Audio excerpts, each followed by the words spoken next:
ನೆನ್ನೆ ರಾತ್ರಿ ತಡರಾತ್ರಿ ಉಪಮುಖ್ಯಮಂತ್ರಿ ಡಿ ಕೆ ಶಿವಕುಮಾರ್ ಅವರು ಲೋಕೋಪಯೋಗಿ ಸಚಿವ ಸತೀಶ್ ಜಾರಕಿಹೊಳಿ ಅವರನ್ನು ಭೇಟಿಯಾದರು. ಬಹಿರಂಗ ಭೇಟಿ ಆಗಿರಲಿಲ್ಲ. ಇದು ಬೆಳಗ್ಗೆ ಸುದ್ದಿ ಬಂದಾಗ ಕನ್ಫರ್ಮ್ ಮಾಡ್ಕೊಳ್ಳೋದಕ್ಕೆ ತುಂಬ ಹೊತ್ತು ಬೇಕಾಯಿತು. ಈ ಫೋಟೋ ಹಳೇದು, ಮತ್ತು ಇದು ನೆನ್ನೆನೇ ತೆಗೆಸ್ಕೊಂಡಿದ್ದಾರೆ ಫೋಟೋ ಅಂತ ಅನ್ಕೋಬೇಡಿ. ಹಳೆ ಫೋಟೋ ಒಟ್ಟಿಗೆ ಕೂತ್ಕೊಂಡಿರೋದು. ತುಂಬ ಹೊತ್ತು ಬೇಕಾಯಿತು. ಮೊದಲಿಗೆ ಎರಡೂ ಕಡೆಯವರು ಇಲ್ಲ ಸರ್ ಅಂದರು. ಆಮೇಲೆ ಕನ್ಫರ್ಮ್ ಆಯಿತು, ಭೇಟಿಯಾಗಿದ್ದು ಹೌದು ಅಂತ. ನೋಡಿ, ಡಿ ಕೆ ಶಿವಕುಮಾರ್ ಅವರು KJ ಜಾರ್ಜ್ ಅವರ ಮನೆಗೆ ಹೋಗಿ ಭೇಟಿಯಾದರು. ಜಮೀರ್ ಅಹ್ಮದ್ ಖಾನ್ರನ್ನು ಕರೆಸ್ಕೊಂಡು ಭೇಟಿಯಾದರು. HC ಮಹದೇವಪ್ಪನವರನ್ನು ಇವತ್ತು ರಾತ್ರಿ ಭೇಟಿ ಆಗಬಹುದು, ಇಲ್ಲ ನಾಳೆ ಭೇಟಿ ಆಗಬಹುದು ಅಂತ ಚರ್ಚೆ ಇದೆ.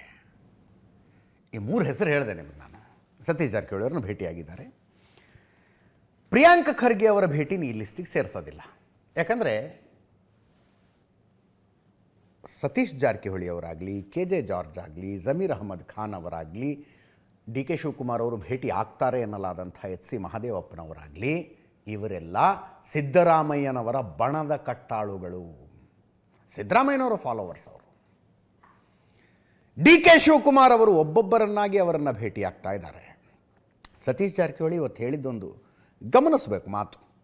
ಎಲ್ಲ ಸಚಿವರು, ಎಲ್ಲ ಶಾಸಕರನ್ನೂ ಡಿ ಕೆ ಶಿವಕುಮಾರ್ ಭೇಟಿಯಾಗಿದ್ದಾರೆ. ಬಹುಶಃ ನಾನೇ ಕೊನೆಯವನಿರಬೇಕು ಅಂತಂದರು. ನಾನೇ ಕೊನೆಯವನಿರಬಹುದು ಅಂದರು ಅವರು.